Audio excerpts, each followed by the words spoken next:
Bien, muy buenas tardes. ¿Cómo están? Hola, hola. Bien, qué bueno. Les damos la más cordial bienvenida a este seminario conversatorio. En realidad le coloco un apellido porque la idea es que podamos compartir al final. Y bueno, esta actividad está enmarcada dentro del diplomado de divulgación científica y consideramos súper importante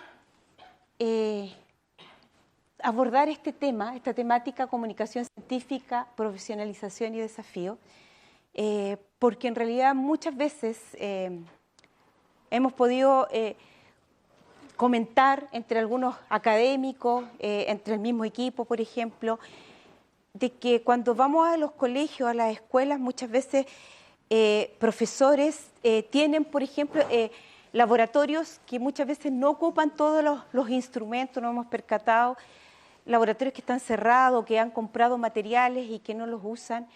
Mi hijo, cuando iba en séptimo básico, me comentaba de que quería muchas más experiencias prácticas en el colegio.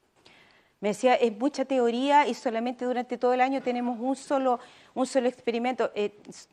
Son casos particulares, sé que sabemos que hay profesores que son totalmente excepcionales, pero hablando en general y generalizando, ocurre mucho eso y también en comunas. Veíamos, por ejemplo, cuando viajábamos a comunas que pedíamos un laboratorio y había instrumental y muchas cosas, insumos, por ejemplo, que no eran ocupados. Entonces nosotros vemos, claro, los estudiantes necesitaban más práctica, necesitaban que lo que ellos veían en teoría les llegara de una forma mucho más efectiva. Y justamente es lo que nos pasa cuando queremos comunicar ciencia a nivel, digamos, de público familiar o cuando vamos a un colegio. Muchas veces los que queremos llegar con algún contenido no tenemos las herramientas, pero sí están las herramientas, pero necesitamos desarrollarlas para poder llegar a jóvenes, llegar a lo mejor a la primera infancia o adultos mayores, a quien quiera que nosotros nos pongamos como objetivo. Y justamente en el marco de este diplomado es lo que nosotros esperamos conseguir, que los estudiantes, bueno, aquí la mayoría, ¿no es cierto?, que están cursando la segunda generación, es justamente eso, que puedan desarrollar o ya haber desarrollado algunas herramientas para poder llegar realmente con lo que se necesita, así como muchos escolares dicen, pucha, realmente quisiera tener un laboratorio y poder ver todo lo que veíamos en teoría, poder desarrollarlo y meter las manos, es lo que también pasa cuando llega un académico o alguien a explicarle un contenido científico y las personas ven que no están ocupando todas las herramientas necesarias para que pueda llegar ese mensaje. Así que hemos considerado realizar este seminario y tenemos dos grandes invitadas que realmente yo estoy muy contenta de haber podido hacer factible, haberlas traído hoy día acá. Así que les damos la cordial bienvenida a ustedes y a las grandes invitadas que tenemos para comenzar este seminario Comunicación Científica, Profesionalización y Desafíos. Quisimos hacerlo extensivo también a otro público, nuestros asesores científicos, a colaboradores, porque es muy necesario que teniendo dos mujeres de una gran trayectoria en lo que es la comunicación científica, se pudiera expandir también más allá del diplomado. Por eso que tenemos distintos, digamos, colaboradores y otras se hizo extensivo, además hasta por redes sociales.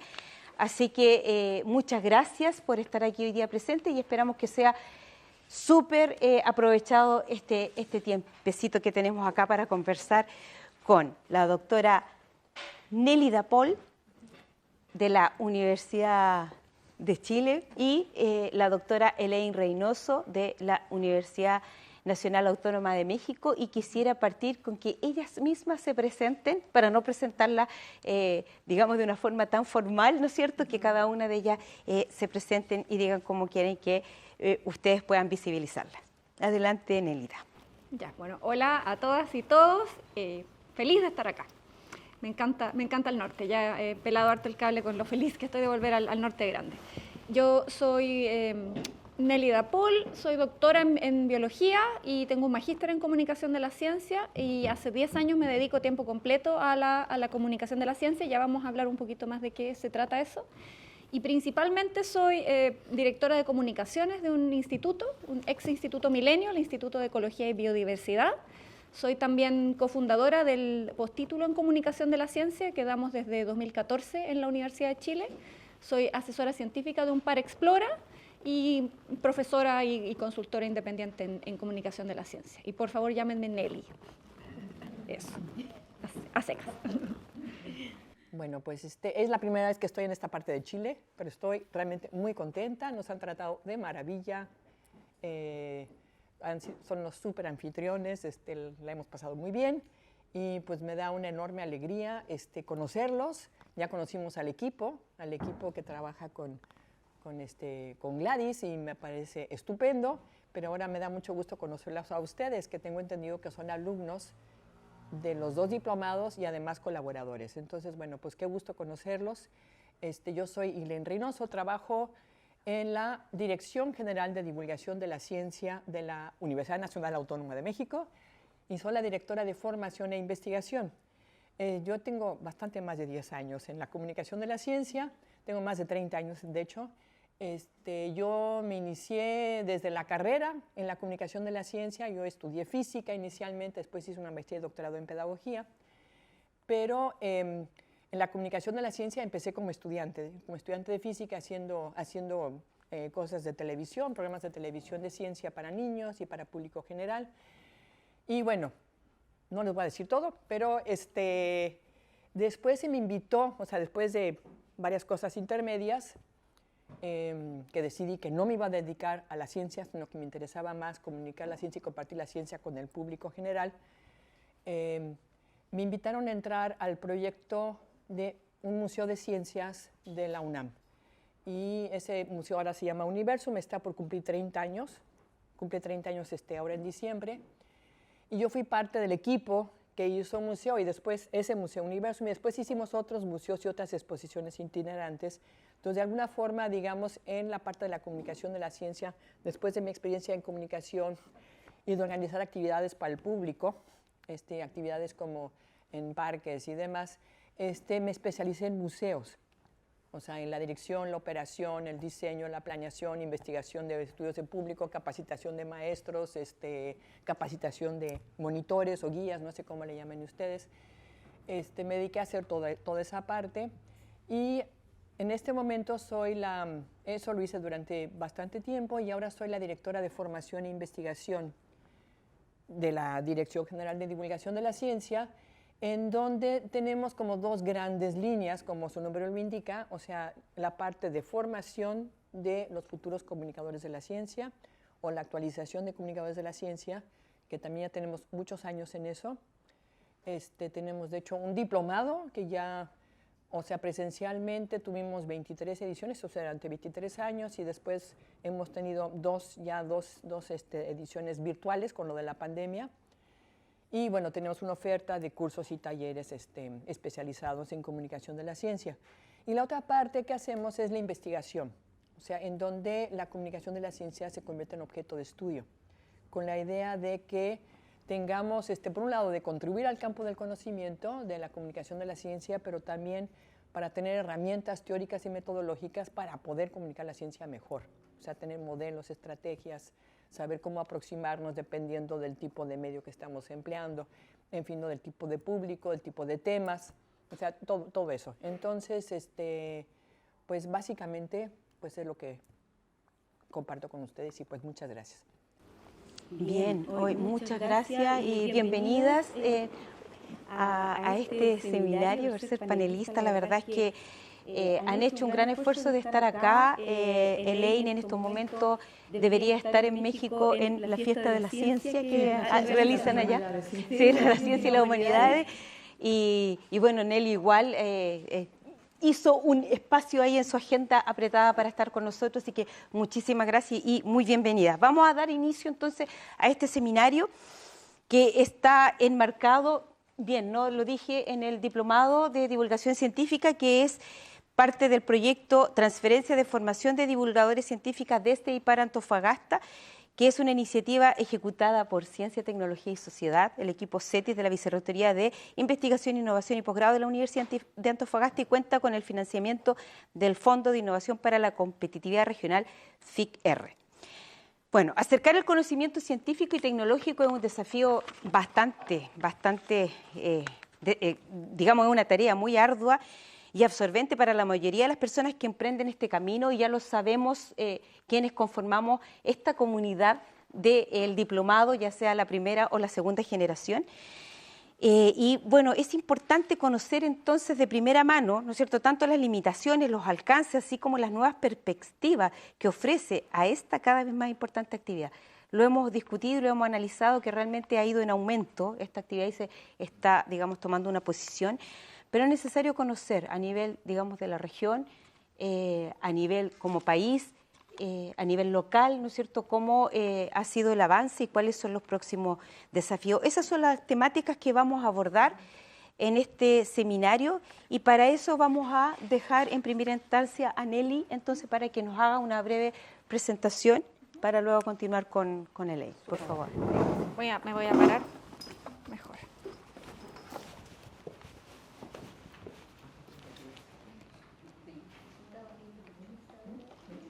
Muchas gracias. Ya, ok. En la pequeña presentación que voy a hacer va a durar como alrededor de 20 minutos. Si me empiezo a alargar, en el minuto 18 empiecen a hacerme como señas o algo así para no dar la lata mucho rato. Quiero hablar un poco sobre como el panorama más general en términos de cuáles son los desafíos que debiésemos estar enfrentando, pero de una mirada como bien más amplia. Ya van a ver a qué me refiero. Ya me presenté, así que esa parte me la voy a saltar. Ok. Seguramente ustedes están interesadas o interesados en alguna de estas cosas, ¿no es cierto? Tal vez que nuestra sociedad tenga más pensamiento crítico, tal vez queremos que haya más personas que se dediquen a la ciencia, tal vez queremos que las personas de nuestro país se sientan más empoderadas, ¿no es cierto?, en su cotidianeidad con la ciencia. Tal vez pensamos que desde una perspectiva más de derechos humanos, de que es un derecho al conocimiento y a la información, podemos tener distintas motivaciones iniciales para estar aquí sentados hoy en día.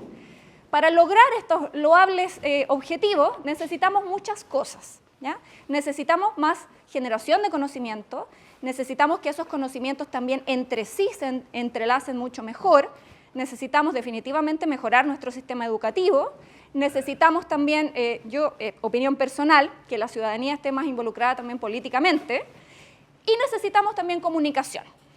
Aquí un mensaje es que la comunicación de la ciencia es muy importante, pero no basta, ¿ya? Aquí necesitamos redes mucho más grandes de trabajo para estos objetivos. A mí me gusta hablar de comunicación de la ciencia, siento que es un paraguas más amplio como término y que engloba otras palabras que usamos habitualmente, como pueden ser divulgación, difusión, y también incluye cosas como el periodismo científico, el trabajo museográfico, etcétera, etcétera. Es un paraguas más amplio. Para mí es la interfaz entre la generación de conocimiento y otras esferas de la sociedad, así de general. Me gusta dejarlo bien amplio para no como enfrascarse en cosas más semánticas, ¿ya? ¿Y de qué formatos estamos hablando? De todo lo que se te pueda ocurrir, ¿ya? Sobre todo si hablamos de públicos adultos, podemos pensar qué hace la gente con su tiempo libre, cómo se divierte la gente, y todas esas cosas que llenan el tiempo libre de la gente son formatos disponibles para nosotros, ¿ya?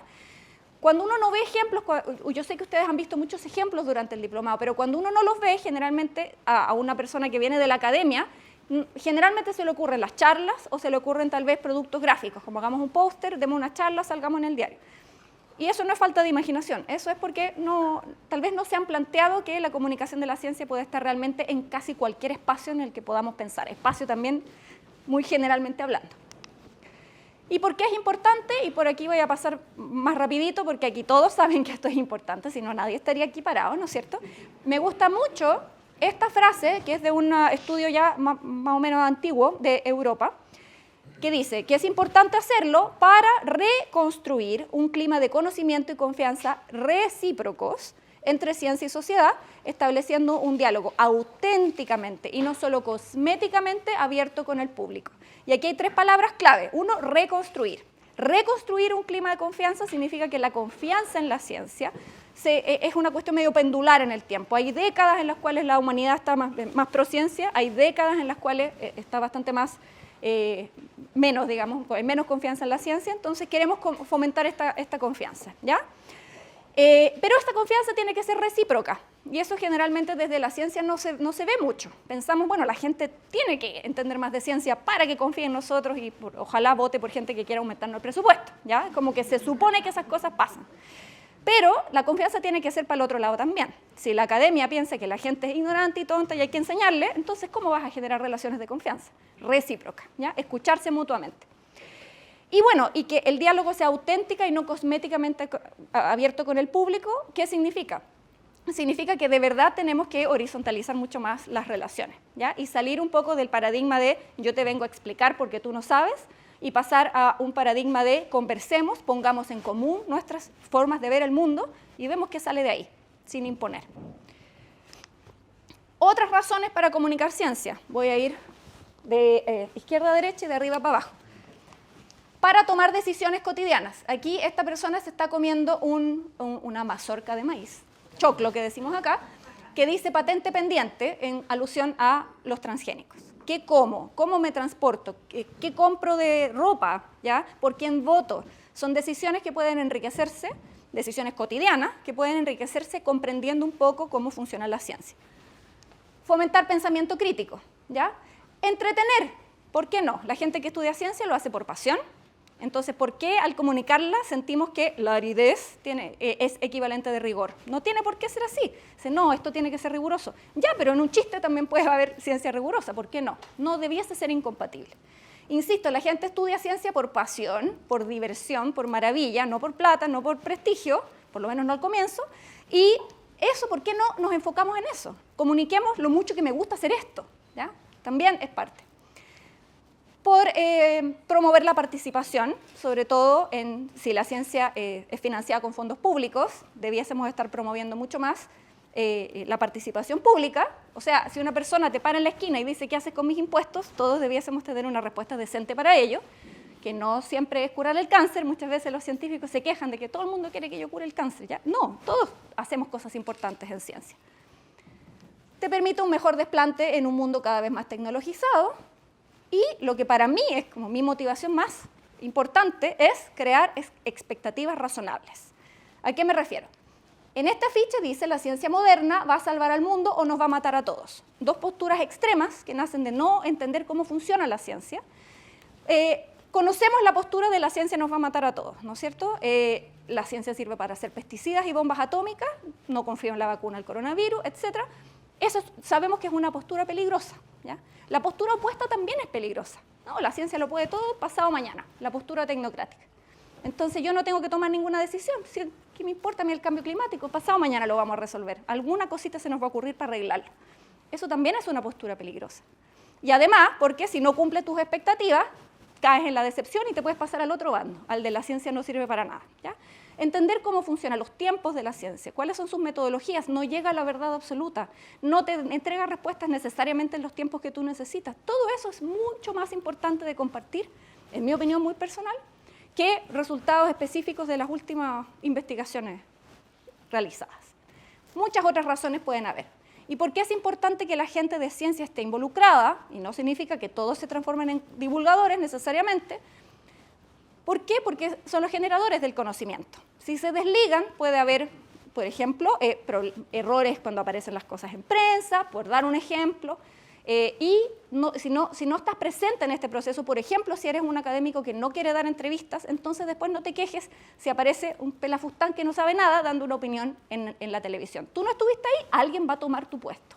No va a quedar vacío, van a sentar a alguien ahí. Si no estás tú, ponen a Salfate, en caso extremo. Que es como nuestro loquito de turno, entre otros tantos más. Bueno, otras razones por las cuales la gente de ciencia debiese estar involucrada, insisto, no es para que todos se transformen en divulgadores, pero no se desentiendan. Lo que no puede pasar es que alguien diga yo ya escribí el paper y aquí termina mi rol social. Eso es lo que no puede pasar, ¿ya? Incluso por las razones más egoístas del mundo, hay datos incluso que muestran que investigaciones que aparecen en los medios de comunicación son además más citadas en la misma literatura científica, ¿ya? Ahí está una lista de motivos egoístas al respecto. Sí, voy a pasar. Ok, ¿en qué deberíamos estarnos enfocando, en mi opinión, en la comunicación de la ciencia? Uno, en mostrar que la ciencia es un proceso, ¿ya? Pero muchas veces pasa que con nuestro sistema educativo nos enseñan la ciencia, así como a veces nos enseñan la historia, como cosas ya hechas, del pasado, ¿ya? Lista de batallas, fechas de batalla que poco te enseñan, mi amor, como decía la canción de Los Fabulosos Cadillacs, ¿ya? A veces la ciencia se enseña así, no sé cuántito, en otro país, en otro continente, en otra época, un hombre, obvio, etcétera, y encontró esta maravilla, porque era un genio, ¿ya? Entonces, ¿cómo te vas a sentir cercano a la ciencia si te muestran solo el producto final? ¿Ya? La ciencia está llena de caminos sin retorno, cosas que no resultaron, chascarros, peleas, desazones varias, ¿ya? Eso es parte de la ciencia. No es lo que pasa cuando no te resultan las cosas, es parte de la ciencia. Y entender ese proceso, en mi opinión, es mucho más importante, de nuevo, que estarse enfocando en los resultados, ¿ya? Enseñar lo que es la modelación, ¿ya? Lo que son supuestos, lo que es una hipótesis. Enseñar las distintas metodologías, no existe un solo método científico, hay muchos. Eso, en mi opinión, es muy, muy, muy importante, ¿ya? Ciencia como proceso. Segundo, la ciencia está llena de historias, de narrativa, ¿ya? Que no aparece generalmente, no siempre, no aparece en el paper. El paper está desprovisto de todo aquello humano que sucedió, porque así nos comunicamos entre científicos sin importar tu idioma o dónde vives. Y eso está bien, para el paper. Pero hay que entender que hay que salir de ese contexto cuando te comunicas con alguien que no es tu colega, básicamente. Entonces, todas esas cosas que no están en el paper, ahí está la riqueza, ¿ya?, de la comunicación de la ciencia. Y además porque la narrativa, según los narrativólogos, como se llamen, es una manera de pensar, de entender el mundo, ¿ya? Lo que se te cuenta en un formato narrativo, que no significa ficción, ¿ya?, lo que se te cuenta en un formato narrativo lo recuerdas mejor y lo crees más, ¿ya? Incluso sirve para persuadir mucho más. Aquí estas imágenes son de un libro que se llama como Chascarros de Terreno, Fieldwork Fails, donde un ilustrador pedía que se enviasen anécdotas de cosas que le pasan a científicos de terreno. Y en este libro, que es súper bonito, está también traducido al castellano, aparece como esta viñeta que explica la anécdota y al otro lado de la página explica también con ilustraciones la ciencia que se estaba estudiando. O sea, no se queda tampoco solo en la anécdota. Ejemplo, ella es una estudiante de posgrado que tenía que pegarle un GPS a un cocodrilo con un adhesivo muy potente y se queda ella pegada al cocodrilo. Él es un paleontólogo que en vez de soplar un microfósil para sacarle el polvo, lo aspira y se empieza a ahogar. Y este es un educador ambiental que libera un pajarito que metros más allá es atrapado en el aire por un ave rapaz, ¿ya? Son solo ejemplos gráficos, ¿ya? Pero la narrativa es una manera en que debiésemos estar adoptando en cualquier formato, no solo escrito, de trabajo. Ciencias son historias, la ciencia es un proceso y está hecha por personas, ¿ya? Y esto es casi lo más fácil de lograr. O sea, hay cosas bien difíciles y nos vamos a ir poniendo más difíciles en las diapositivas que quedan, como el desafío lo vamos a ir viendo cada vez más pesado. Esto es casi lo más fácil que podemos hacer, que es mostrar a las personas que hacen ciencia. Eso es más sencillo, funciona, rompe estereotipos. Le permite a niños y niñas que no son blancos, viejitos del hemisferio norte y de hace 100 años sentirse que ellos también pueden ser científicos. Si eres una niñita de un poblado rural y nunca has visto una científica, jamás te vas a imaginar que tú puedes ser eso, ¿ya? No hay palabras, no hay imagen para ello, ¿ya? Mostrar a la gente que hace ciencia. Dos proyectos extremadamente diferentes que intentan mostrar a los científicos. Ok, aquí se empieza a poner cada vez más difícil el desafío. No nos debiésemos conformar con ser traspasadores de información. Ejemplo, programa gubernamental Elige Vivir Sano, que promueve deporte al aire libre, salir, digamos, ejercitar al aire libre y comer saludable. Si tú le pasas esa información a una persona que vive en un lugar de la ciudad con áreas verdes, un lugar seguro y que tiene tiempo para hacerlo, puede tomar esa información y actuar sobre ella, ¿ya? Salir a trotar en la mañana.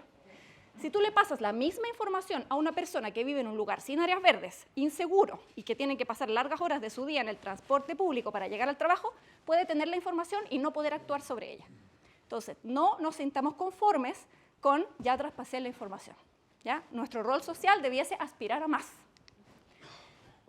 Además, existe una serie de, y ahí el psicólogo, tú sabes esto muy bien, la ecuación que a veces pasa por nuestra cabeza, que dice, yo paso esta información, por lo tanto, la persona que la tenga va a opinar lo mismo que yo y va a tomar las mismas decisiones que yo, no tiene ningún sustento en la realidad, ¿ya?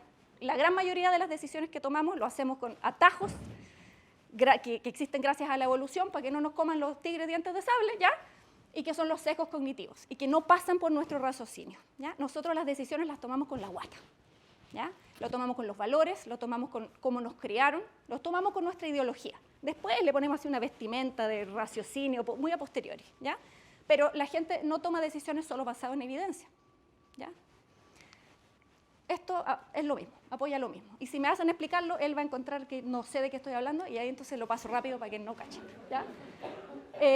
Ok, y ahí, siguiendo un poco en la misma línea, hay dos grandes miradas conceptuales de cómo acercarnos a la comunicación de la ciencia. Hay un modelo que conceptualmente es más antiguo, que es el modelo de déficit, que básicamente dice hay que alfabetizar a la población, ¿ya? La gente no sabe, hay un nivel de ignorancia en la población. Cuando este modelo se planteó no era visto mal, era como fantástico, queremos educar, alfabetizar, y a lo largo del tiempo se fue viendo como un modelo muy unidireccional, ¿ya? Muy de expertos a los ignorantes. Y lo otro que pasó es que tras mucho tiempo, sobre todo en Europa, de gastar mucha plata en alfabetizar a la población, se dieron cuenta que la gente sí sabía, entendía más de ciencia, podía explicar un poco mejor, no sé, qué era el ADN, por decir algo, ¿ya? Pero eso no había cambiado sus actitudes hacia la ciencia, y mucho menos sus conductas, ¿ya? Entonces se dieron 1000 vueltas, ¿y qué pasa? Llegamos, estoy resumiendo una historia de 30 años en un minuto, al modelo que conceptualmente, al menos, prima hoy, que es el modelo de diálogo, que básicamente dice, todos tenemos un cierto nivel de conocimiento, entonces no hay una cosa de expertos e ignorantes, traspaso unidireccional, sino que todos debiésemos estar compartiendo nuestro conocimiento y tomando decisiones en conjunto. Y eso en el papel suena fantástico, pero es mucho más difícil de materializar, ¿ya? Casi todo lo que hacemos es muy unidireccional, ¿ya? Sobre todo cuando los mecanismos de financiamiento te piden números, como es el caso de nuestro querido país.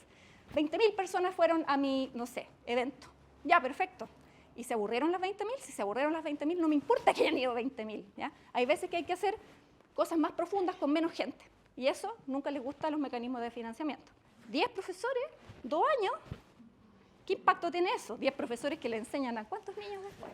En fin. El sistema. Ya, ok. ¿Cómo lo hacemos? Yo le puse la tríada de oro. 1, primera consideración, público. Eso ya lo han visto bastante ustedes en el diplomado. ¿Cuáles es o son tus públicos? Primera cosa que tienes que pensar, ¿ya? Si tú trabajaras en un, no sé, si fuera esto una conferencia, un seminario de marketing, y tú dijeras, estoy armando, no sé, te propongo esta nueva galleta que es para todos, te echan ese día. Eso no existe. Público nicho, tratar de pensar un poco en públicos nicho. Público favorito hoy en día, está en boca de todos, tomadores de decisión. Boca de todos. ¿Y qué significa eso? Estamos hablando de asesores del segundo piso de la moneda, estamos hablando de asesora de alguna parlamentaria, estamos hablando de una persona que tiene un rol técnico en una municipalidad rural. Es distinto y son todos tomadores de decisión. Lo mismo si pensamos en niños, etc. El público va de la mano del formato, ¿ya? De nuevo, si hasta para venderte una galleta te hacen infinitos focus group, nosotros también debiésemos estar levantando mucha más información sobre qué necesitan los públicos a los que apuntamos. Una vez en un seminario de museos, yo creo que tú estabas ahí, era online, en vez de hablar de públicos o audiencias, me llamó mucho la atención que hablaban de las comunidades a las que servimos. Ese era el vocabulario, no era público, eran las comunidades a las que servimos. Me quedó mucho dando vueltas.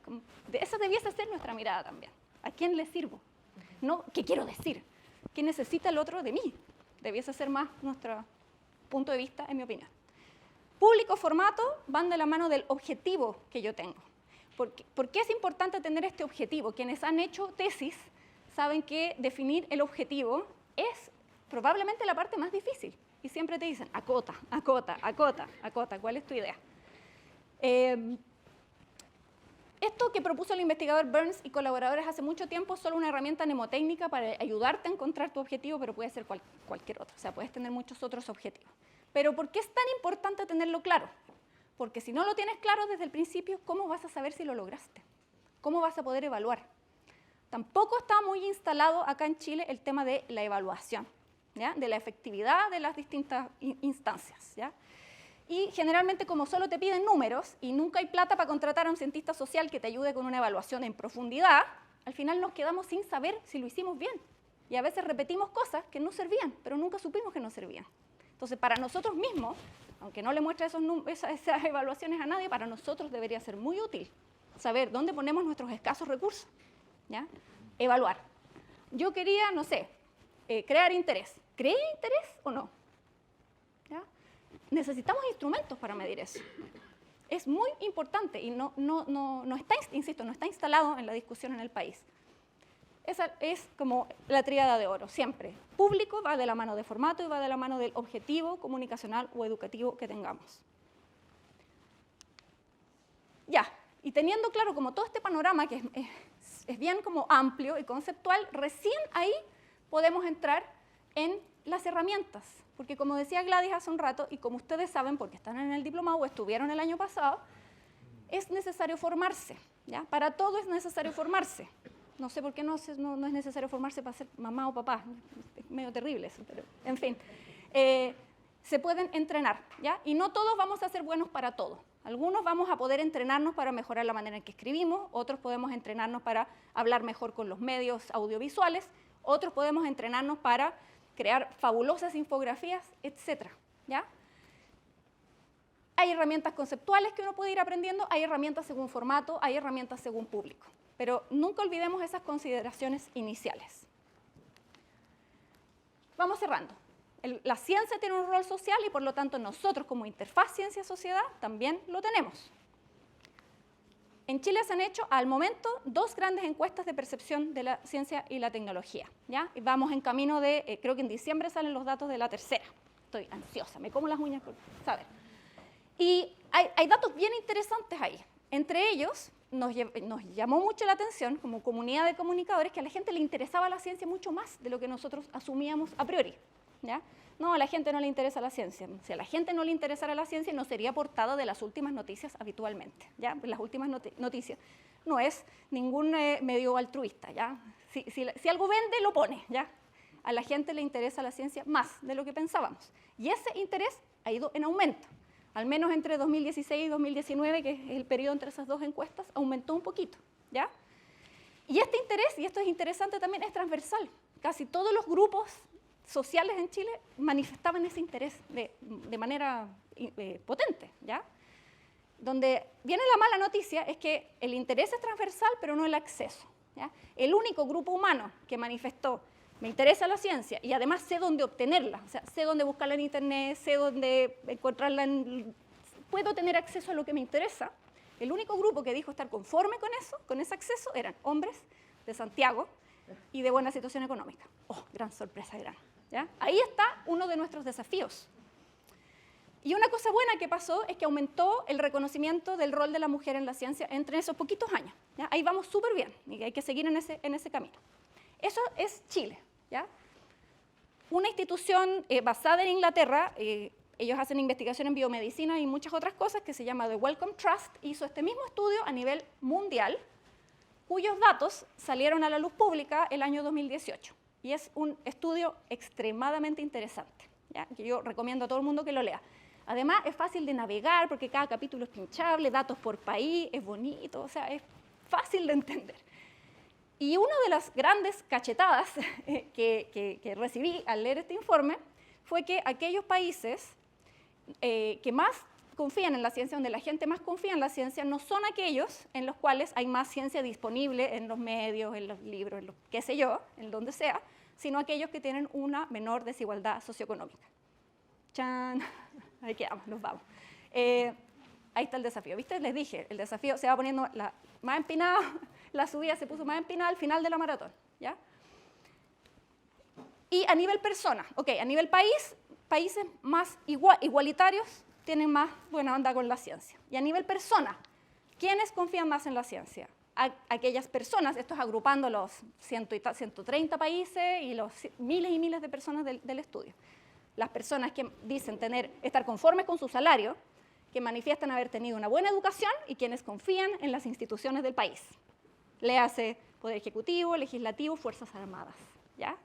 Nosotros dentro del micromundo, nanomundo de la ciencia, nuestra enanita burbujita donde vivimos, nos sentimos aparte de esas instituciones, ¿ya? Y podemos criticar a todo el mundo.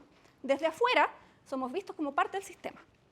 Y si sentimos que el sistema nos ha fallado, entonces tampoco le creo a la ciencia, es parte del sistema, ¿ya? ¿Ya estamos todos llorando, no?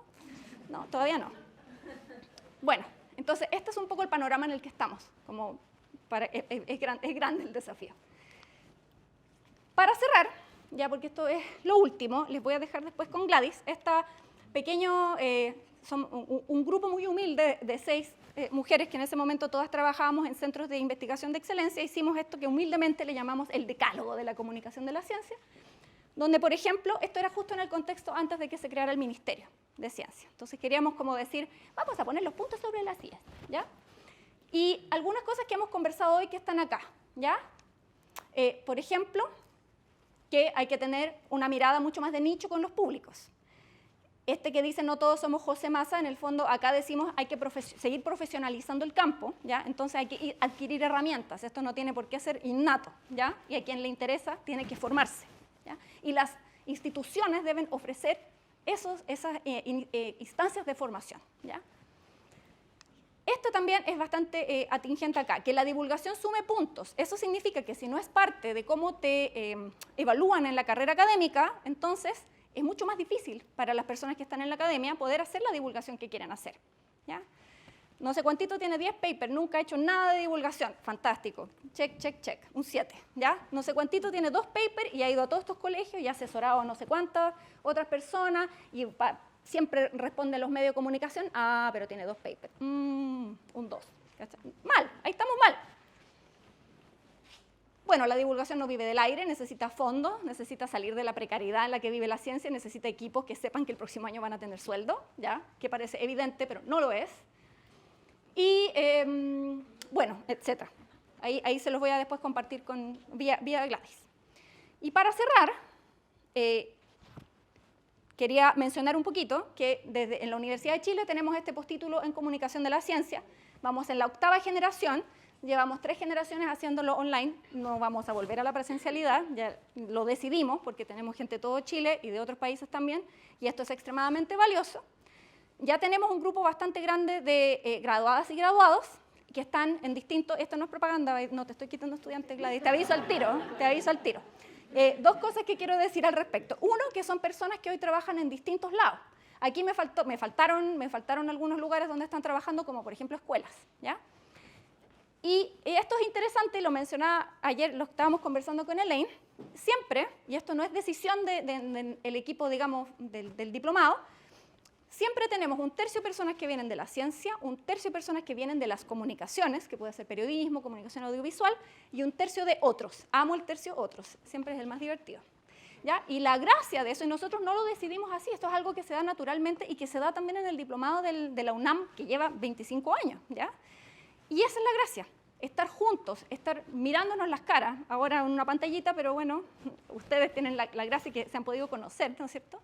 Y poder romper un poco estos mitos de cómo funciona el otro, es que los científicos son así, me cuesta ya, qué sé yo. Entonces por eso no salen los diarios, porque los científicos son todos unos pesados, ¿ya? Por otro lado, los científicos, que los periodistas no cachan nada, sale todo con errores, no sé qué, porque no se conocen, no se ven las caras, no se pueden formar esos lazos de confianza, de amistad, de colaboración, que son indispensables para la comunicación de la ciencia, porque es por su propia naturaleza, una disciplina interdisciplinaria. ¿No? Necesitamos gente de todo tipo, ¿ya? Necesitamos equipos que contengan gente que venga a la ciencia, que contenga gente que venga de las comunicaciones, del arte fundamental, de las ciencias sociales, del diseño, y un larguísimo etcétera, profesores. O sea, un equipo es importante que sea así de múltiple. ¿Y esa gente dónde se va a conocer? Se conoce en este tipo de instancias, ¿ya? Yo creo que casi lo más valioso que para mí, y también creo que para los estudiantes de nuestro postítulo ha sido el caso, yo creo que ustedes van a tener una opinión similar, es los lazos que se forman entre sí. Con los profesores también, pero entre ustedes, ¿ya? De aquí van a salir las colaboraciones que van a ser las que van a poder hacer una diferencia, mucho más que la gotita que somos cada uno de manera independiente. Y con eso cierro, ahí están mis correos electrónicos, las preguntas creo que son para el final, así que quedamos hasta acá, ¿no es cierto? Ya, eso. No sé si me pasé. Gracias.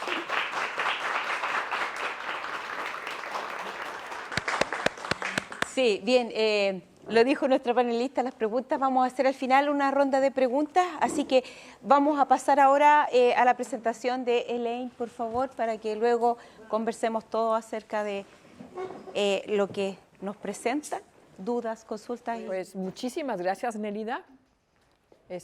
puedo retomar muchas de las cosas que ella dijo, o sea, totalmente de acuerdo con todo lo que dijo, entonces espero poder aportar algo nuevo, pero yo me voy a enfocar mi participación básicamente a qué significa que la comunicación de la ciencia o la comunicación pública de la ciencia sea un campo profesional.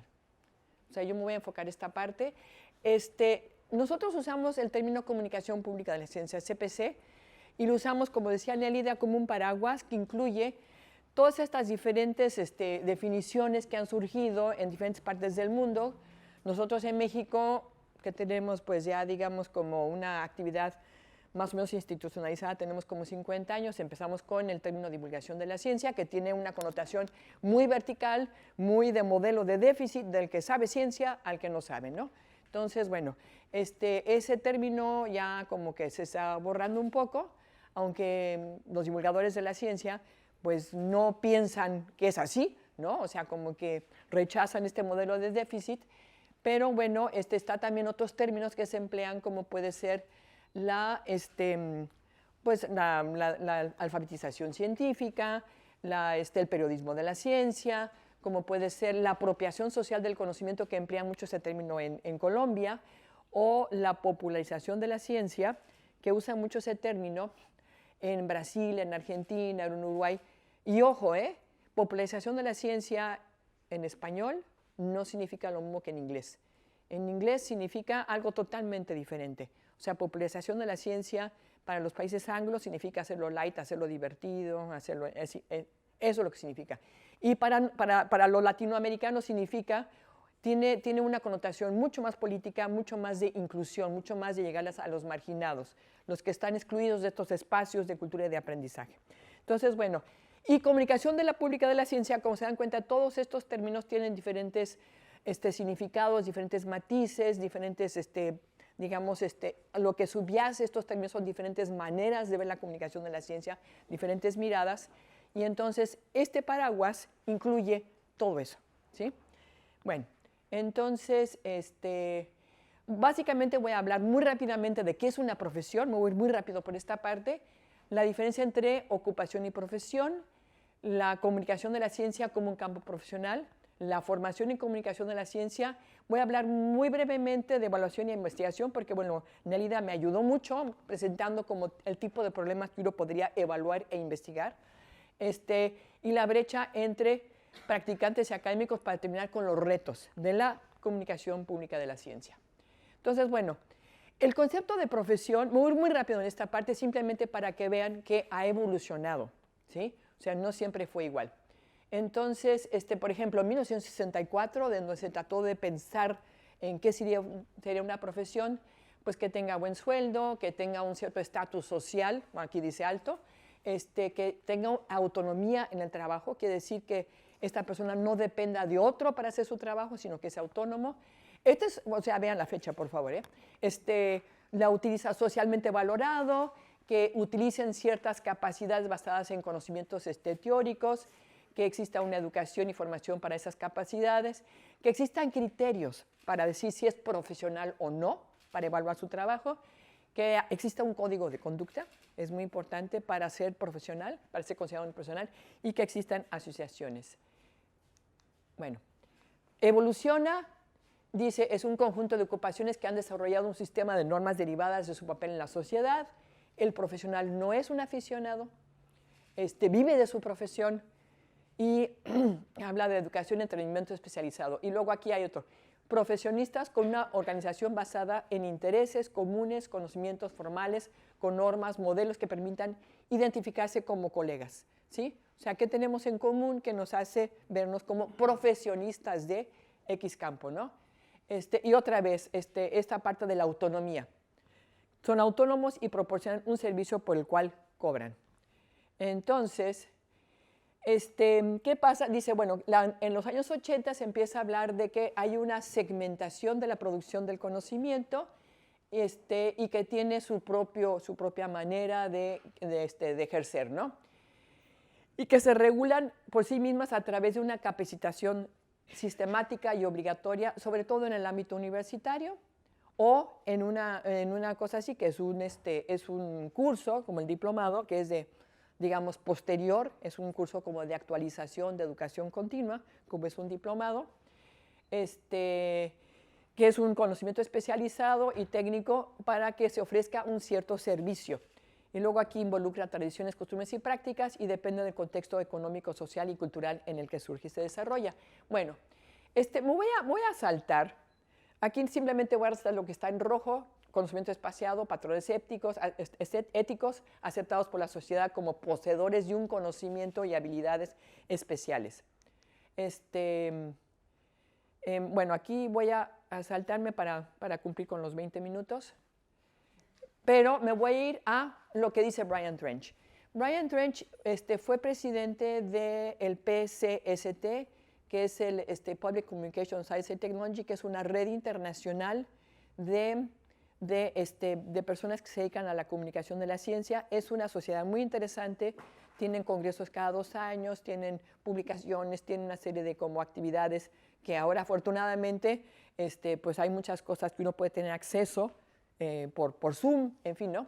Y es muy interesante porque es una comunidad en donde están los académicos, los estudiosos, y por otro lado están los practicantes. Entonces es una comunidad muy interesante.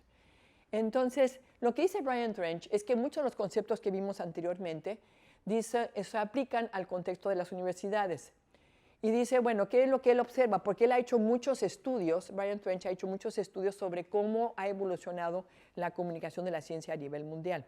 De hecho, yo le recomiendo mucho la lectura de un libro que se llama, que luego le paso a Gladys, que es un libro que sacamos hace 2 años, pero es producto de un resultado, es el resultado de un esfuerzo de gente de muchísimos países a lo largo desde el 2014, en donde justamente lo que quisimos ver era cuál había sido, cómo nació la comunicación de la ciencia en diferentes países. Empezamos 16 países. En el libro hay están las historias de 40 países, y lo que es interesante es que además tiene un análisis comparativo. Lo sacó la Universidad de Australia, y después le voy a pasar el dato a Gladys, porque ustedes lo pueden bajar gratuitamente. ¿Sí? Entonces sería muy interesante que tuvieran ese libro. Pueden bajar o el libro completo o capítulos individuales.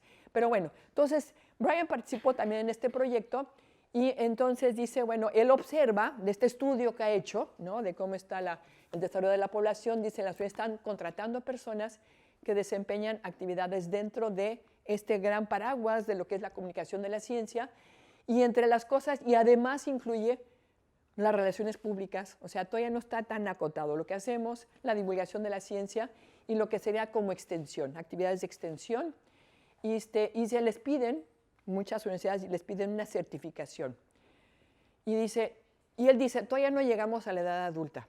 O sea, es una profesión que está, digamos, como en una etapa adolescente, todavía no llegamos a una edad adulta.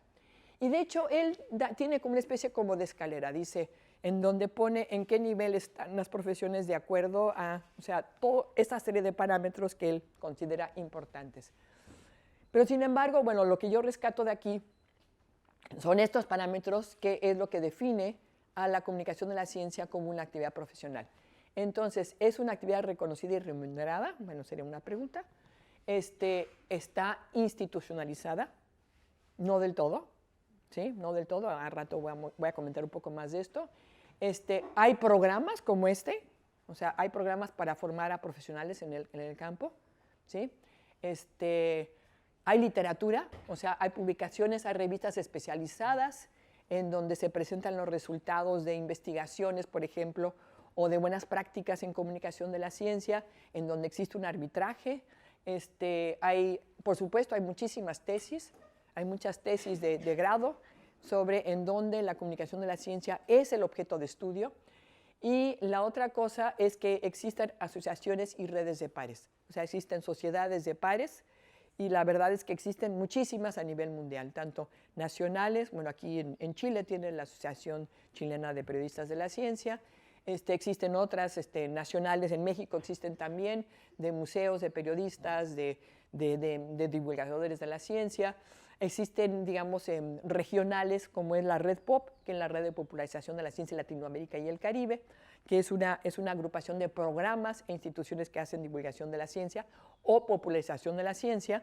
Porque, digamos, la red pop tiene mucho esta idea como más política, o sea, de ver a la comunicación de la ciencia como una herramienta política, justamente, de dotar a la gente con las herramientas que requieren y la información que requieren para que puedan tomar decisiones informadas y que puedan participar activamente con responsabilidad en acciones que tienen que ver con la aplicación del conocimiento científico.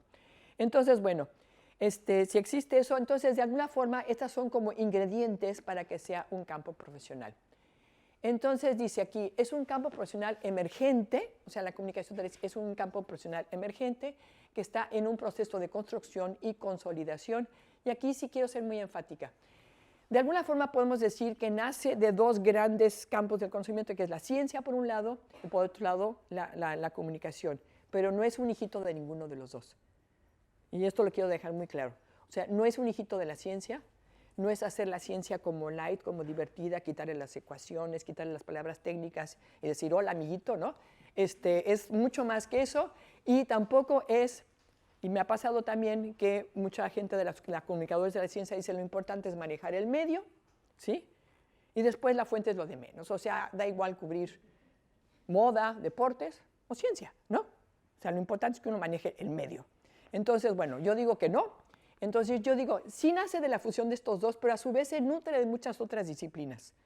O sea, no solamente de las disciplinas científicas, sino que también de la comunicación, de la sociología, de la historia, de la filosofía y de muchísimas otras cosas, ¿sí? Para poder recrear, que es un término que a mí me gusta mucho, recrear la ciencia, el discurso de la ciencia, para poder ofrecer a nuestros públicos, a nuestras audiencias, a nuestras comunidades, algo que sea como más cercano a lo que ellos necesitan, a lo que ellos comprendan, a lo que les llega al corazón, en fin, todo esto, ¿no?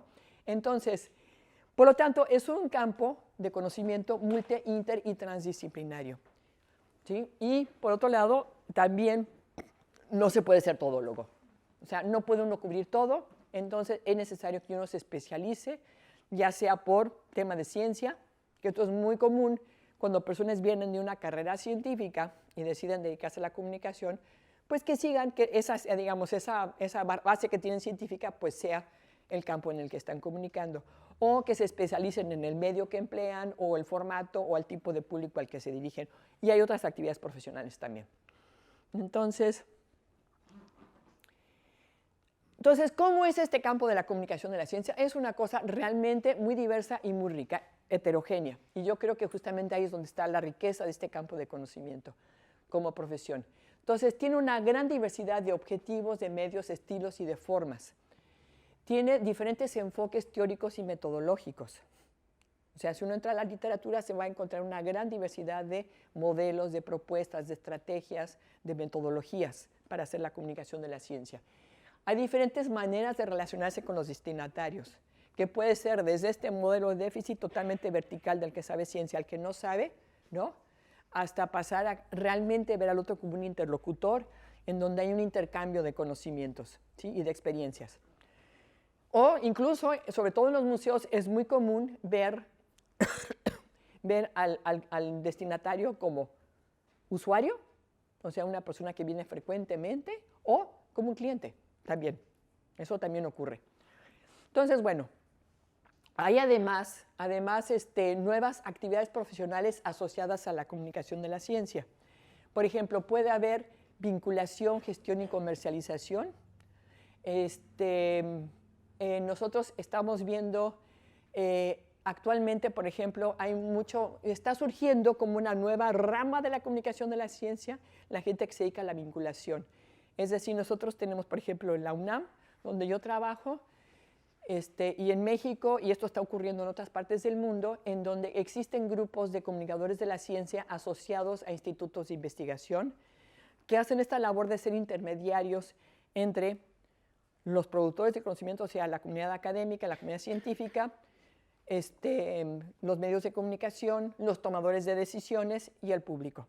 Entonces ellos son los intermediarios entre estos diferentes sectores. O sea, los comunicadores de la ciencia asumen este rol de ser intermediarios entre estos diferentes sectores. Hay otros que se dedican a cuestiones de gestión, o sea, porque yo creo que en la medida que uno puede, y esto, bueno, Clary lo sabe muy bien, ¿no? Porque lo ha hecho muchísimo, En la medida que uno entiende lo que está vendiendo y lo que quiere promover, pues en esa medida vas a tener mejores resultados en tus acciones de gestión. La comercialización, o sea, mucha gente ha visto que esto es un negocio también. Esa es otra forma. O sea, hay gente que hace libros. Los museos definitivamente es un gran negocio, aunque muchos funcionan con pérdidas. Ahora con la pandemia, bueno, les fue pésimo. Muchos de los museos quebraron y tuvieron que cerrar, ¿sí? Pero bueno, muchos ven que es un lugar que genera ingresos, ¿no? Hay otras actividades como más académicas que tienen que ver con la investigación, la evaluación y la formación. Entonces, todo esto está dentro del paraguas profesional. Entonces, es un universo heterogéneo. Entonces, ¿quiénes están ahí en este universo? Científicos, escritores, periodistas, comunicadores, museólogos, museógrafos, diseñadores, cineastas, fotógrafos, ingenieros, computólogos, artistas, educadores y divulgadores profesionales, ¿sí? O sea, comunicadores profesionales. Entonces, es una labor, para algunos todavía es un universo tan heterogéneo que todavía hay personas que lo ven como una actividad complementaria a otras actividades. O sea, ya sea científicos que de repente van a dar una conferencia o escriben un artículo para el periódico, o docentes que deciden, digamos, salirse un poco del formato de la educación formal y salir al público. Para algunos todavía es una actividad de freelance, o sea, voluntaria o que hacen de freelance. O sea, eso también hay muchos divulgadores que viven así. Y para otros, como es el caso de nosotras, es una actividad profesional de tiempo completo, ¿sí? O sea, vivimos de eso y nos dedicamos tiempo completo a eso. Entonces, yo distingo, viendo el caso mexicano, tres generaciones de comunicadores de la ciencia dependiendo de su formación, ¿sí? Hubo una primera generación que fue en la década de los 80 más o menos, finales hacia 79, 80, 81, que se formaron, ahora sí que como decimos, picando piedra. O sea, fueron los pioneros que se formaron a través del ensayo y el error, ¿sí? Entonces, ellos estaban comandados en buena medida por el maestro Luis Estrada, un pionero de la divulgación de la ciencia en Latinoamérica, y él formó un grupo, digamos, como experimental de comunicación de la ciencia. Luego hubo una segunda generación, yo me considero de la segunda generación, en donde veníamos de una formación inicial, pero vimos que nos faltaba una formación complementaria, entonces buscamos como un posgrado que pudiera, digamos, darnos aquello que no nos había dado la formación inicial. Yo en lo particular soy física y después hice una maestría y un doctorado en pedagogía. ¿Por qué? Porque en esa época no había diplomados, no había posgrados, no había nada de eso. Entonces fue necesario como buscar una formación complementaria. Y luego hay una tercera generación en donde ya fueron formados a través de programas desarrollados explícitamente para formar a comunicadores de la ciencia, con diplomados, con posgrados. Lo que sí, definitivamente cada vez es más cierto, es que la comunicación pública de la ciencia es una labor profesional que requiere de una formación especializada. Entonces, ahora, ¿cuál es el curso ideal? No existe. O sea, no hay fórmulas para formar a comunicadores de la ciencia. Eso no quiere decir que estamos en pañales. Quiere decir que es un campo tan complejo que no hay fórmulas únicas, ¿no? Entonces, hay una amplia gama de propuestas, características distintas en cuanto a la temática, la estructura, enfoques, objetivos, duración, perfiles de los alumnos y los grados otorgados. Y este es el resultado de un estudio que hicimos en el 2008, justamente en la Red Pop. Por otro lado, a mí me gusta mencionar que pasa también por la mirada que uno tiene de la comunicación de la ciencia. Yo he hecho una clasificación de las miradas y esta clasificación es un producto del diplomado. O sea, porque nosotros encontrábamos que hay diferentes maneras, diferentes estilos, diferentes objetivos, diferentes maneras de querer comunicar la ciencia, diferentes razones por las cuales se hace. Y entonces, y eso lo veían los estudiantes. Y llegaban y me decían, oye, ¿cuál es la buena? ¿No? Yo les decía, no es que no hay la buena. O sea, lo importante es que lo hagan de manera, o sea, es todo un reto intelectual y creativo y ético. O sea, lo importante es que lo hagan bien, ¿sí? Y depende del tema, ¿no? Depende del tema, qué tipo de objetivos, cuál es el formato más adecuado, o depende del público. En fin, o sea, hay varias razones por las cuales uno tendría una diversidad de formas distintas de resolver lo de la comunicación de la ciencia. Entonces yo hice una clasificación de todos estos diferentes enfoques que yo observaba en los profesores y en los productos de comunicación de la ciencia. Empecé con, y esto es un poco como fueron surgiendo cronológicamente. Primero, una artística cultural. O sea, digamos, en los 80s, en donde todavía no tenía este carácter tan político, tan, digamos, esencial la ciencia, se veía como que la ciencia era parte de la cultura, había que compartir justamente la pasión, la belleza de la ciencia, todo eso. Y entonces, ¿qué fue lo que hicieron los primeros divulgadores en esa época? Fue que vieron qué funcionaba bien como un producto cultural, o sea, una buena novela, una buena obra de teatro, o sea, un producto cultural, y entonces aplicar eso a los productos para comunicar la ciencia, ¿sí? O sea, ¿qué funciona bien para una buena novela? Y entonces eso lo aplico a un producto de comunicación. Igual para el teatro científico, este es un tema también fascinante, ¿no? Posteriormente se dieron cuenta que la comunicación de la ciencia, bueno, los medios de comunicación, pero y en particular los medios que se usan para comunicar la ciencia, tienen un gran potencial educativo. O sea, está pensando que una buena parte de la población ya no va a la escuela, que es imposible, o sea, y lo vimos ahora con la pandemia, está clarísimo, ¿no? Evidentemente yo no podía dejar únicamente en manos de la escuela el poder comunicar a toda la población, pues que era la pandemia, que es un virus, cómo es el contagio, porque hay que cuidarse, las vacunas y todo eso, o sea, no había manera, entonces había que recurrir a los medios. Entonces tienen un gran potencial, digamos, para contribuir a la educación de toda la población. Y entonces, bueno, esto es algo que se dieron cuenta, digamos, por ahí de los años 90. Entonces empieza a surgir esta mirada como más educativa. O sea, viendo los productos de la comunicación de la ciencia como parte de la oferta, como de educación continua o educación para toda la vida, para la población. Entonces, aquí empiezan a aplicar, pues, métodos provenientes o extrapolados desde el campo educativo, ¿sí? Ojo, aquí se pueden cometer muchos errores. O sea, porque la escuela, o sea, lo que se hace en educación no es lo que se hace en comunicación de la ciencia. Entonces, hay que ver exactamente, o sea, hasta dónde puedo extrapolar lo que es del campo de educación a la comunicación de la ciencia, pero bueno, mucho se vio como eso, o sea, como una forma de continuar educando a la población. Posteriormente surgió una mirada sociopolítica en donde se ve que la comunicación de la ciencia puede ser una herramienta política.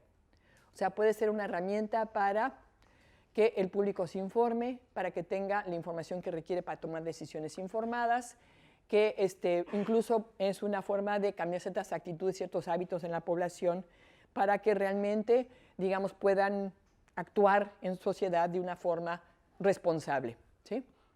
Entonces, y luego surge una mirada propagandística que es la que yo comentaba hace rato, ¿no? O sea, es una mirada en donde lo importante es que que la gente sepa, y yo creo que pasa en Chile lo mismo que pasa en México, tenemos la idea de que efectivamente los que hacen ciencia son los hombres blancos del primer mundo, y no se sabe, por ejemplo, de la ciencia que se desarrolla en el país, ¿no? Entonces hay una mirada propagandística que dice, bueno, yo quiero decir, hay estos problemas y aquí se están resolviendo de esta manera y lo está haciendo el instituto tal, ¿no? ¿Sí? Este instituto es el que está resolviendo este problema. Y esto, además de que, digamos, genera un sentimiento de pertenencia, como que de alguna forma está prestigiando a las instituciones locales. Entonces, esa es una mirada propagandística. Y estas oficinas de información pública que yo mencionaba antes, que eran como grupos de divulgación asociados a los institutos de investigación, desempeñan esta función. O sea, tienen esta mirada propagandística. Y luego está la comercial. Como decía, pues que mucha gente dice, pues es una manera de escribir. O sea, voy a escribir libros de texto, voy a hacer juguetes, en fin, ¿no? Ese tipo de cosas. Voy a vender talleres, ¿no? Talleres para niños, o sea, lo han visto. No son excluyentes, ¿sí?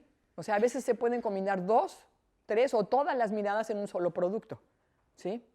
Entonces, no son excluyentes. Entonces, los programas que yo haga para formar divulgadores o comunicadores de la ciencia también pasan por la mirada que yo tengo, ¿sí? La mirada que yo tengo como la persona que está haciendo el programa. Nosotros cuando hicimos un proyecto en especialización en comunicación de la ciencia, que tuvo una serie de problemas muy grandes, o sea, finalmente no llegó a cuajar, como decimos nosotros. Para hacer eso nos pusimos a analizar todas las ofertas nacionales e internacionales que había en el mundo. Y es impresionante, o sea, como que cada día uno ve que surge un nuevo programa, un nuevo diplomado, un nuevo curso, un nuevo taller, un nuevo posgrado en alguna parte del mundo. Encontramos que no hay fórmulas, ¿sí? O sea, no hay fórmulas en ninguno de estos. Cada propuesta depende del contexto, por un lado. Hay una gran diversidad de enfoques, intereses, requisitos de ingreso, duración y títulos otorgados. Algunos de medios, de campos de la ciencia, unos están enfocados en investigación, en evaluación y otros hacia otro tipo de aspectos. Tú me dices, Gladys, cuando corto. Ok, bueno. Entonces, algunas de las fórmulas, ¿sí? Algunas de las fórmulas que vimos hay unos cursos, algunos diplomados, algunos posgrados que están muy enfocados a los contenidos científicos y generalmente incluyen como temarios, temas de ciencia que son como de moda o importantes o necesarios, en fin, o sea, como puede ser temas como de transgénicos, de cambio climático, problemas relacionados con la salud, en fin, o sea, entonces especializan a la gente en un determinado campo de la ciencia. Hay otros que tienen énfasis en el medio. O sea, hay unos que dicen, bueno, es importante que la gente escriba bien o que haga audiovisuales. O sea, incluso hay posgrados en donde los forman en museos nada más, o en hacer videos, o en hacer cosas a través de las redes sociales, ¿sí? Medios masivos, web, en fin. Hay otros que tienen énfasis en la teoría, en donde presentan abordajes teóricos para la comunicación pública de la ciencia y recurren a otras áreas del conocimiento, como puede ser la filosofía, la historia, la pedagogía, la literatura, la comunicación, las ciencias sociales y CTS, o sea, ciencia, tecnología, sociedad, y ahora le agregan una I, innovación. Entonces, y esto fundamentalmente lo que está formando es a investigadores de la comunicación de la ciencia, no a comunicadores de la ciencia, sino estudiosos de la comunicación de la ciencia. Hay otros que piensan que lo importante es la práctica, ¿sí? O sea, que lo importante es que la gente haga mucho, o sea, que adquiera mucha práctica. Otros que ven más énfasis en la parte administrativa o de gestión, porque muchos de los futuros comunicadores van a, digamos, a manejar un centro para la comunicación de la ciencia. Es importante que tengan esas características. O relaciones públicas y vinculación, ¿sí? Ahora, nuevamente, otros, por ejemplo, sobre todo en los museos, en la formación de monitores y guías, hay mucho énfasis en la adquisición de habilidades y destrezas complementarias, como puede ser el manejo de voz, expresión corporal, técnicas teatrales, por ejemplo. Ahora, la mayoría de estos programas incluyen una combinación. Otra vez, no sea, es difícil encontrar un programa que sea una sola de estas fórmulas. Generalmente hacen una combinación de estas fórmulas, es lo que hemos visto. Entonces, bueno, yo creo que me voy a ir muy rápido, ¿no? O sea, investigación y evaluación, ya Nélida nos mencionó varios problemas que sean investigables. Entonces, me voy a ir muy rápido en esta parte para que pasemos a... hay una gran diferencia entre evaluación e investigación, ¿sí? Evaluación es una cosa puntual que se usa como una herramienta para poder desarrollar los productos. O sea, yo hago una evaluación para poder tener ciertas ideas, o sea, para poder tener ciertos resultados que me permitan saber si voy bien o me regreso, ¿no? O sea, para tomar decisiones en el proceso de desarrollo del proyecto. Entonces, investigación es una cosa mucho más sistemática, ¿sí? Es una cosa, o sea, en la caso de evaluación realmente no me interesa publicarlo, me interesa tener una herramienta práctica que yo pueda aplicar al desarrollo del producto. Y en el caso de investigación sí me interesa tener una cosa mucho más sistemática que contribuya al campo del conocimiento. Entonces, la evaluación son estudios puntuales para responder a necesidades específicas y la investigación son estudios fundamentados y estructurados para contribuir al campo del conocimiento. La razón de ser de la evaluación es para tomar decisiones puntuales y la otra es para publicar, ¿sí? Me tomo un par de minutos, o sea, simplemente la evaluación comenzó con estudios de impacto. O sea, cuántos vinieron, les gustó, no les gustó, qué opinaron, en fin, ¿no? Regresaron, así empezó la evaluación, ¿sí? Sobre todo hay mucho de esto en el ámbito de los museos.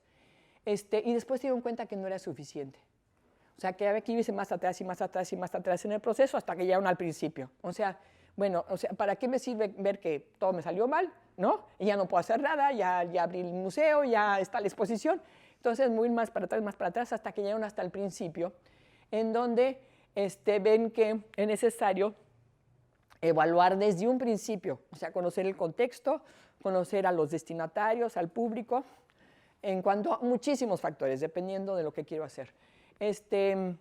También, por ejemplo, puedo evaluar los servicios, la atención a distintos públicos, la relación con las escuelas, las actividades complementarias que se ofrecen, por ejemplo, en un museo, el impacto social. Y bueno, la evaluación permite justamente tomar estas decisiones, pero es muy importante, yo insisto, que hay que verlo como una inversión, y esto es un mensaje que ustedes le tienen que transmitir a sus patrocinadores, ¿no? Es muy importante que se vea que este tipo de evaluación, este tipo de estudios de planeación son parte del proceso creativo, que hay que calendarizarlas y hay que incluirlas en el presupuesto, ¿sí? Entonces, es muy importante y que vean que una decisión tomada oportunamente al principio del proceso del proyecto, o sea, cuando empieza el proyecto, me puede ahorrar muchísimos errores posteriores y entonces se tiene que ver como una inversión, no como una pérdida de tiempo, ¿sí? No es un lujo intelectual, es una inversión para evitar errores posteriores. Entonces, bueno, ¿qué se evalúa? Bueno, ahí está, ¿no? O sea, se evalúa, por ejemplo, hay una evaluación previa, que es el contexto, o sea, una evaluación de la etapa de planeación del proyecto, o sea, quién es mi público, cuál es el contexto, cuáles son las necesidades de la población a la que la quiero llegar, en fin, todo eso. Hay una evaluación formativa en donde hago una evaluación del desarrollo del proyecto, o sea, de los prototipos, de las cédulas, del tipo de elementos que estoy desarrollando. Hay una evaluación sumativa, que es en donde ya se ve, pero esto se aplica, o sea, no solamente a museos, sino que se aplica a cualquier producto, ya que se abre al público, ya que se ofrece al público, bueno, aquí entran otros factores que a lo mejor no había considerado previamente, y entonces, ¿cuál es la respuesta del público? Y luego está una evaluación remedial. ¿Qué hago con toda esa información? O sea, ¿cómo tomo en cuenta toda esta información para poder mejorar el producto? Bueno, me voy a saltar esto, porque yo creo que no. Hay que hacer una evaluación interna y externa. La posibilidad de hacer... Voy a saltarme. Bueno, nada más para irme a que...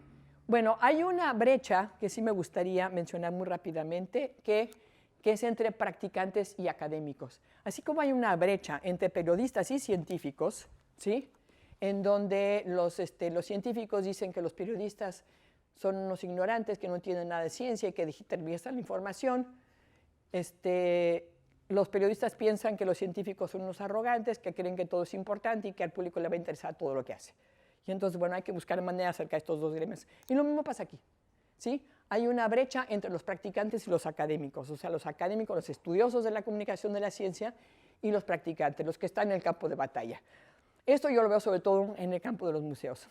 Se caen mal, ¿sí? No se pueden ver. O sea, lo mismo. Los académicos dicen que los practicantes son poco imaginativos, son muy repetitivos, hacen más de lo mismo, dicen al fin que me sale bien, ¿no? Lo voy a seguir haciendo igual. Y los otros dicen, los otros están en el mundo ideal, en su mundo teórico, no entienden nada del campo de batalla, de lo que es el día a día, ¿no? De estar aquí. Entonces, bueno, hay que buscar estrategias para cerrar esta brecha, ¿sí? O sea, vámonos respetando, vamos buscando maneras de colaborar. Entonces, ¿qué es lo que hay que hacer? Bueno, aquí una serie de cosas. Hay que crear espacios para la experimentación. Yo insisto que eso tampoco es un lujo intelectual, ¿sí? Hay que crear espacios para la experimentación, la innovación, desarrollos de prototipos, la creatividad. Hay que tener programas de capacitación y actualización. Hay que tener estancias profesionales en donde podamos tener intercambios. Hay que tener foros y coloquios como y también hay que tener espacios en donde pongamos a colaborar estos dos sectores, a los académicos y los practicantes, en donde los académicos puedan realmente aprender de la práctica cotidiana, ¿no? Y en donde los practicantes se puedan enriquecer de toda la parte que hacen los teóricos. Hay que ponernos a colaborar. Entonces hay que tener estrategias para eso. Y eso requiere un apoyo institucional. Bueno, me voy a saltar esto, porque son diferentes propuestas del tipo de temas que podríamos investigar, por ejemplo, sobre todo en los museos de ciencia. Y me quiero ir a...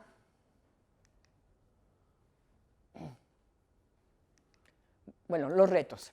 Ok, me saltó todo lo anterior, lo dejamos para la discusión si sale. Me quiero ir a los retos. ¿Cuáles son los retos que yo veo para la comunicación pública de la ciencia en México? Y creo que se puede hacer extensivo también a Chile. Primero, necesitamos tener... Yo hice 3 grandes clasificaciones: el nacional, el institucional y el que tiene que ver con la propia actividad. El nacional. Necesitamos una mayor presencia en los medios y más espacios para comunicar la ciencia, ¿sí? Para llegar a toda la población y de manera muy especial a aquellos excluidos de los espacios de aprendizaje y cultura. Necesitamos buscar colaboraciones y alianzas con instituciones que tienen una afinidad de intereses. Tenemos que salir de la academia, ¿sí? No necesariamente los aliados van a estar dentro del ámbito académico, no necesariamente van a estar dentro de la universidad. Probablemente empresarios, pero también otro tipo de instituciones de salud, no sé, las cárceles, las instituciones de niños con cáncer, en fin, otro tipo de instituciones que puedan tener intereses comunes con nosotros y buscar estas alianzas. Entonces tenemos que buscar estas colaboraciones. Es el contexto institucional. Todavía, como somos una profesión relativamente joven, somos muy vulnerables ante cambios políticos e institucionales. O sea, nosotros, por ejemplo, en la UNAM, cada vez que hay un cambio de rector, nos ponemos a temblar, ¿sí? Decimos, ¿qué nos depara el futuro, no? ¿Qué nos depara el destino? Entonces, bueno, por lo tanto, la única forma de blindarnos ante estos cambios políticos es tener programas de desarrollo sólidos con metas claras que puedan trascender estos espacios políticos. Entonces, tenemos que tener... Entonces, eso es muy importante. O sea, tener un programa que no dependa de un gobierno particular, de un rector particular, en fin, ¿no? O sea, no de las autoridades, sino de alguna forma establecer alianzas con otras instituciones y con otras personas que puedan compartir nuestros intereses, nuestras inquietudes para poder, digamos, fortalecer, que hagan la comunicación de la ciencia suya y que lo vean como una labor sustantiva de la universidad, en el caso de ustedes, porque están ustedes en una universidad, pero bueno, que lo vean como una labor importante. Y nosotros en particular pues tenemos el problema de que necesitamos tener criterios establecidos para la contratación, permanencia y evaluación y promoción. Otro reclamo popular en México es que, otra vez, como nos ven como un hermano menor, tenemos criterios de evaluación que vienen de la comunidad científica y no los aplican. Entonces, por supuesto, salimos muy mal evaluados. Entonces, tenemos que tener criterios, y ya lo hemos logrado, ahí vamos. Hemos logrado tener criterios para evaluarnos a nosotros, a los que hacemos la comunicación de la ciencia, que salen de la propia comunidad de comunicadores de la ciencia, ¿sí? Y en la siguiente lucha es que nos evalúen pares. O sea, en este momento el reglamento de la universidad no lo permite, o sea, por el mismo reglamento no permite que nos evalúen otros comunicadores de la ciencia. Entonces buscamos, bueno, investigadores que estén simpatizantes por lo menos con la comunicación de la ciencia.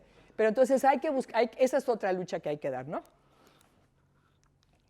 Y luego están los que son inherentes a la actividad misma de la comunicación pública de la ciencia, que son, tenemos que fortalecer y consolidar el campo del conocimiento, tenemos que hacer evaluación de nuestros productos y actividades y espacios, o sea, para saber no solamente el impacto, sino como una herramienta de desarrollo de nuestros productos y nuestras actividades.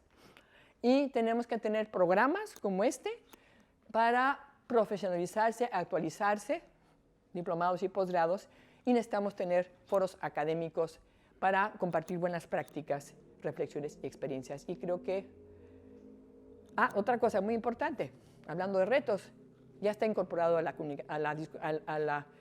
al discurso oficial para bien y para mal, ¿sí? ¿Por qué? yo siento, por lo menos eso está pasando en México, que estamos ante un peligroso punto de inflexión, ¿sí? ¿Por qué? Porque el momento que se incorpora a la... Nosotros, por ejemplo, en México ahora están diciendo que los investigadores, si no hacen investigación, salen de una cosa que se llama Sistema Nacional de Investigadores, que es una evaluación que hacen exterior a la propia universidad y que es una parte considerable de su salario. Entonces ahora les tienen que decir, tiene que ser divulgación, y si no, están fuera. Entonces de repente tenemos nos ha llegado así como una oleada de investigadores que dicen, ¡ay, quiero hacer investigación, divulgación, enséñame cómo, porque bueno, me cuenta puntos y de eso depende mi salario, ¿no? O sea, depende de que yo tenga este estímulo, ¿no? Entonces nos están llegando muchos investigadores que de repente dicen, yo tengo que hacer, ¿no? Eso por un lado, o que hagan cosas de muy baja calidad, ¿sí? O que no tomen para nada en cuenta al público. Entonces eso también está ocurriendo. O también hubo una convocatoria para programas de comunicación de la ciencia en donde los tomadores de decisiones no tenían claro qué era la comunicación de la ciencia. Entonces estaban sacando convocatorias, estaban evaluando y estaban aprobando proyectos realmente de muy baja calidad. Entonces yo creo que como gremio tenemos que ganar esa batalla. O sea, esto es un campo profesional. No es nada más de quitar fórmulas y ecuaciones y hacerlo bonito, decir hola amiguito y hacerlo bonito. Realmente implica una recreación del discurso de la ciencia, va mucho más allá de esto. Entonces, y es un campo profesional y uno se forma como profesional en este campo y tenemos que transmitir ese mensaje y lo tenemos que gritar a los cuatro vientos y tenemos que convencer de que así es, porque si no van a decir, nosotros decimos chafa, no sé si entienden esa palabra, ¿no? No la entienden. Bueno, ok. Dice, ¿esos son los divulgadores? ¿Hacen esas porquerías?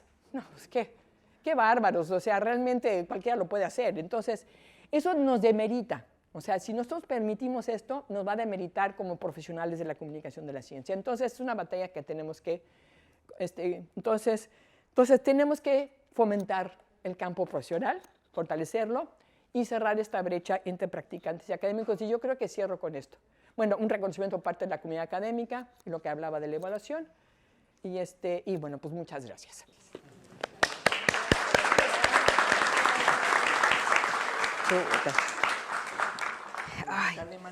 Ay, sí. No, Elaine, te pasaste todo el tiempo, pero la verdad es que muy mala anfitriona. No, estaba muy metida en la presentación y la verdad es que no pude, cuando me di cuenta que ya había pasado todo el tiempo, ya no pude frenar. Los retos era lo que le había pedido específicamente y creo que lo que conversamos ayer para dejar redondito esta conversación o estas presentaciones quedó muy bien. Era necesario, sé que estamos súper en el tiempo, pero solamente para poder, digamos, aprovechar que haya una interacción, yo creo que es lo más rico de esta instancia.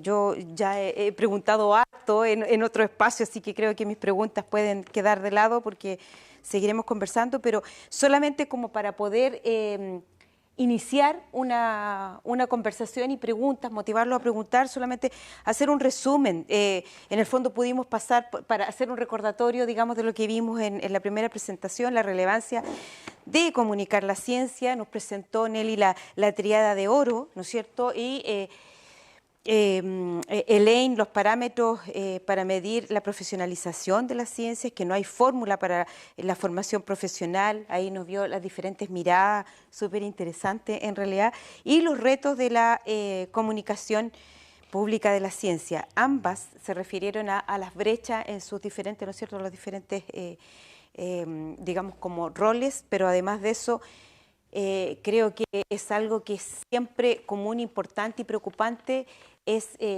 crear la asociatividad. En el fondo la lucha de egos, el tema de no hacerlo todo, sino que ver que podemos ser a lo mejor expertos en algo o desarrollarnos en algo específico, necesitamos siempre del otro y tratar de colaborar.